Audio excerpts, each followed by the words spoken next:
Quaid Azam, Part 192.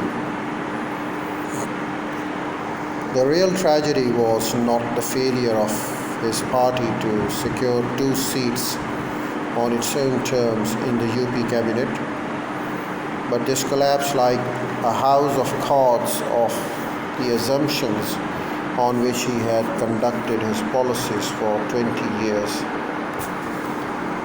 He had pinned his hopes on the separate electorates and organizing Muslims on a separate political platform. The formation of many Muslims majority province as possibly by redrawing provincial boundaries and on weighted representation for Muslim in the provinces where they were in a minority. These 14 points had been practically conceded in the new constitution. However, all these safeguards had not yielded the fruit he had hoped for them.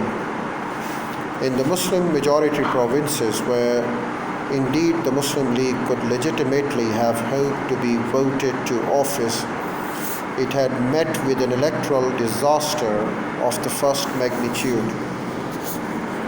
In the Sindh Legislative Assembly, the League had won 3 seats, in Punjab only 1, and in the North-West Frontier Province, none at all. In Bengal, it had won 1/3 of the Muslim and 1/6 of the total seats in the Legislative Assembly, but there too, it did not occupy a commanding position. Party alignments in Muslim majority provinces had cut across religion. Sir Sikandar Hayat Khan in the Punjab, Fazlul Haq in Bengal, and Sir Ghulam Hussain Hidayatullah in Sindh had not responded to Jinnah's appeal for Muslim unity and seemed to be swayed by the personal and class interest rather than the religious affiliations. Well, this is where I differ to the writer Jaswant Singh. Well, actually, Jaswant Singh has made the plea over here that probably in his words, Quaid Azam Muhammad Ali Jinnah had failed. I beg your pardon, sir. Quaid Azam Muhammad Ali Jinnah did not fail. In fact, he exposed the villainies of Congress, what Congress had been doing over the years.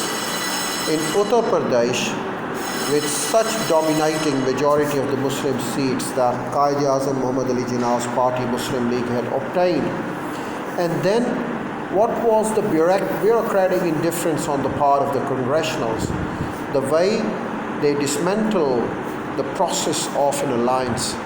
In fact, the congressional leaders appeared at the separatists and they paved for the development of Pakistan.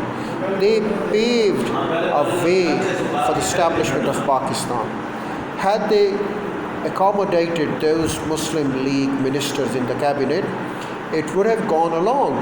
But what actually congressionals had done, they had put a bar on Muslim League, they had put a bar on Muslims, and they had made it clear to everyone, to British Raj and to Quaid Azam and to the Muslims, that the congressional leaders will never work in cooperation with them. It is a success, although many of the congressional leaders would have been celebrating that they have got the success by eliminating Muslim League candidates out of the cabinet, out of the power. But this is how they have shown themselves as the separatists.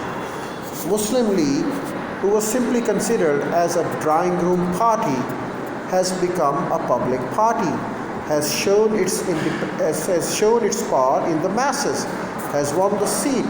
And now when they were about to make the government in UP, they were in fact advised to get dissolved in the party. Congress party, does it make any sense? Is there any precedent in the world that has ever happened on this part? Well, this is where I disagree, and I disagree very strongly. Dr. Zaidi observes astutely this experience of contesting the elections of 1936-37 and forming ministries under conditions of responsible government revealed the inner dynamics of Indian politics. It brought to surface both majority and minority attitudes in a new and striking way.